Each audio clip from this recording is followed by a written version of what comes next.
So this is Louisiana Governor Jeff Landry. Recently in Louisiana, Landry has tried to amend the state constitution with 4 different amendments. So across the board, 2/3 of Louisiana voters voted in opposition of these 4 amendments. This is mostly due to the fact that it was a power grab by the Republican, and it's the same old with Republican legislators or executives. Cut taxes for the rich and squeeze every dollar you possibly can out of the poor. You know that Republican governing plan that is universally consistent with death, taxes, and Trump's credibility on pretty much any subject.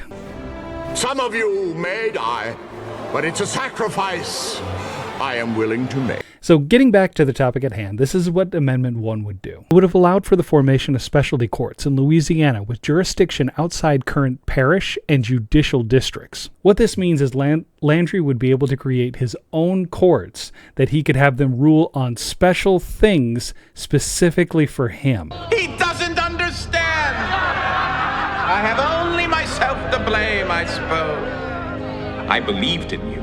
I thought you had potential. But apparently I was wrong. May whatever God you believe in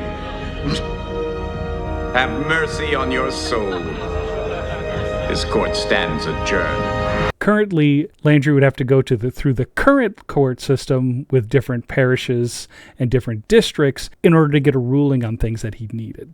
So think of it like this. You want to get some illicit substances, but you have to go to the local doctor in order to get them. But you know that if you go to the local doctor is just going to say no. So what do? You get your buddy Bill, who is a doctor, to open a practice in town.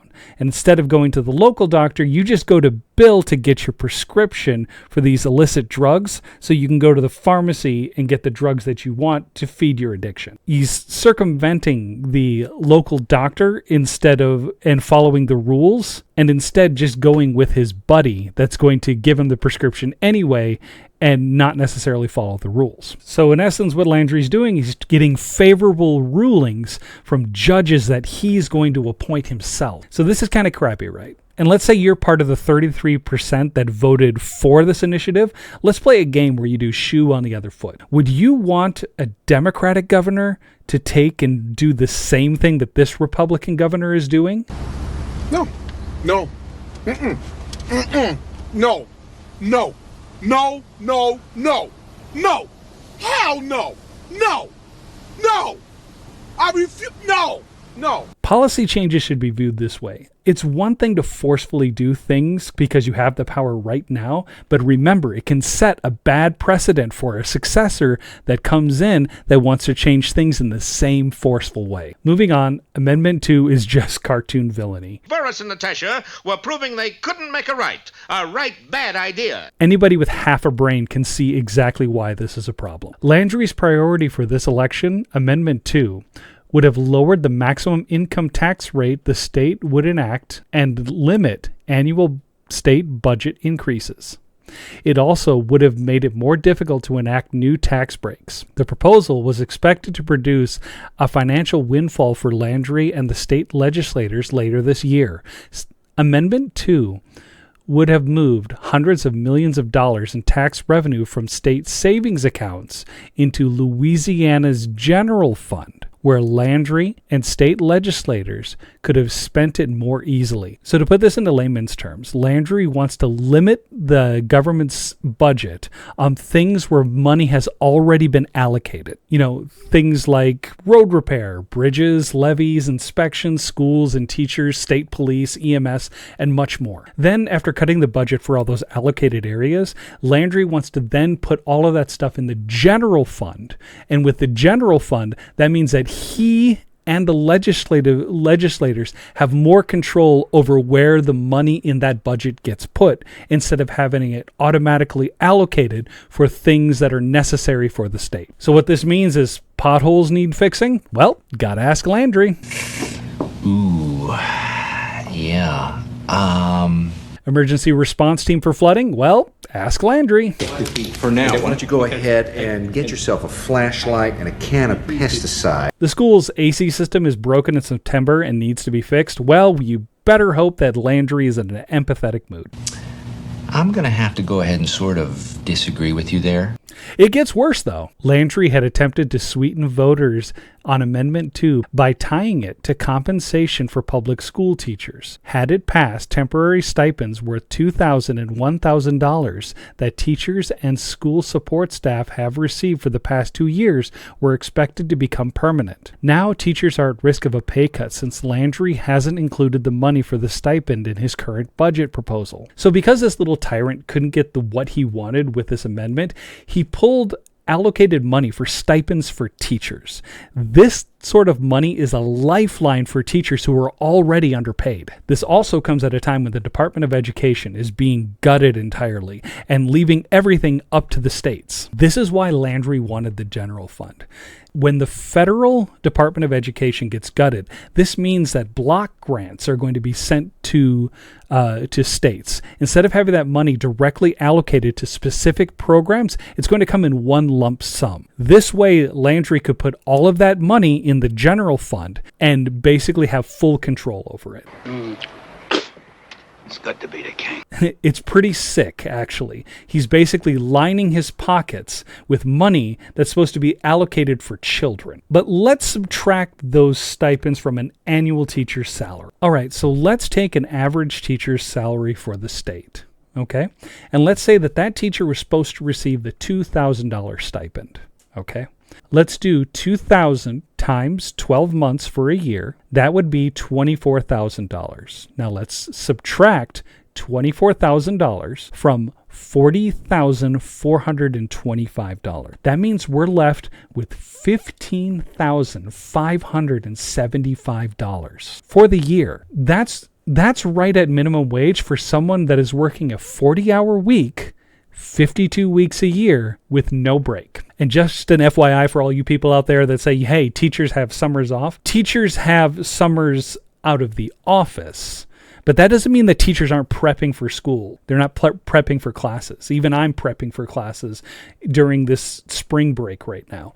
Just because someone isn't sitting at a desk and, punching their time card in at the office doesn't necessarily mean that they're not working. I mean, most teachers put in between 45 to 60 hours a week and sometimes more just to get all the work done. And this includes like grading tests, papers, making tests, making assignments, and making sure everything is cohesive for the class. This is outside of their teaching hours. And all of this work needs to get done. Now, on top of that, think of the large number of teachers that have gone to college, took 4 years in university to get a degree, and then had to take another 2 semesters of a master's program in order to become an educator within the schools. Those people are likely paying on student loans. And as anybody that's working in education can tell you, you really can't pay off your student loans and live on minimum wage. You can barely even live on minimum wage as it is. Mark my words, unless this stipend goes back into place, Louisiana is going to have a teacher crisis like none other. This means one of two things. A, they can pay the teachers and fix the problem right away. Or B, they can lower the state requirements of what it takes to become a teacher and pay those teachers even less money. What do you think a Republican-led administration will choose out of those 2 possible solutions? Now, whatever you do, don't push this button, because that will set off the bomb immediately and we'll all be dead. Now, repeat back what I just said. I am Groot. Uh-huh. I am Groot. That's right. I am Groot. No!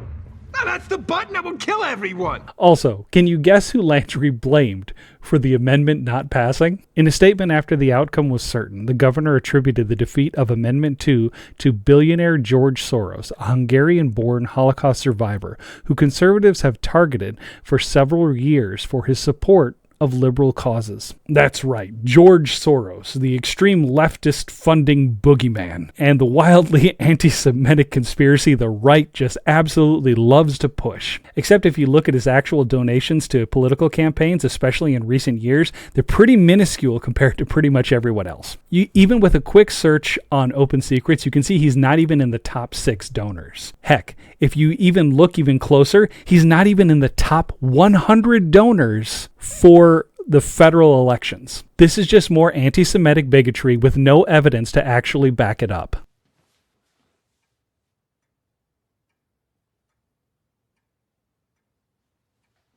And if you think Amendment 2 is bad, just check out Amendment 3. Landry and the Republican-dominated legislature might have inadvertently stirred up public opposition to Amendment 2 by putting it on the same ballot as Amendment 3, a juvenile justice measure that drew the ire of Democrats and national anti-incarceration groups. Amendment 3, which 66% of the voters opposed, would have made it easier to send more minors to adult jails and prisons for longer sentences. It spurred national criminal justice reform organizations, such as the Vera Institute and Southern Poverty Law Center, to spend more than $500,000 to turn voters against it. In defeating Amendment 3, voters made clear their desire for things to actually make our communities safer, like quality education and opportunity, Omojola said in a statement. Do you get it? They want to consolidate juvenile justice with the adult prison population. And the answer is clear. If you look at Louisiana, 2 of the largest prisons are owned and operated by Geo Group and another for-profit prison company. They only make their money if bodies are in cells, and they don't care who it is. A lot of these companies have agreements with state and local authorities to fill them first before filling up the state prisons. For a state prison, it costs about $55 a day to house an inmate. But for these for-profit prisons, it's about $38 a day to house a prisoner. But this also means putting them in forced labor programs, modern-day slavery, where they basically make between 2 and 40 cents an hour for the work that they do. That's right, between 2 cents and 40 cents an hour for the work that they do on the farms and other jobs that they have out there. If you want to see the blueprint for the system, look no further than the Louisiana State Penitentiary, also known as Angola Prison. A former slave plantation turned into maximum security prison. Angola is a living, breathing embodiment of modern-day slavery. Inmates, and the majority of whom are black, work in the same fields that their ancestors were forced to toil with armed guards patrolling on horseback. Angola doesn't just incarcerate people, they turn them into profit. Louisiana's for-profit prison industry sees this as a model for cheap labor, full beds,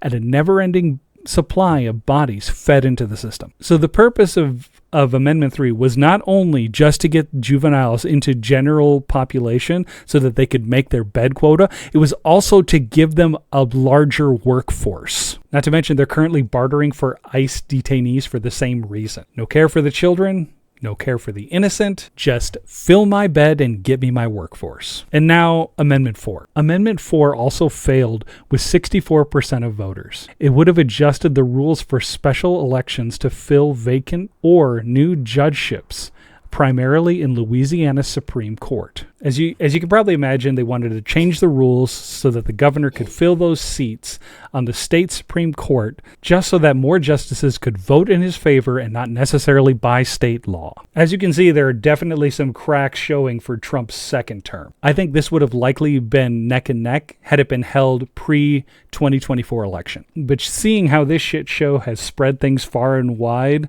like an overpowered honey wagon, I think they've found themselves in a bit of a pickle. Be sure to watch developments as they move forward. And also, don't forget to like and subscribe for more FOFA news. Thank you.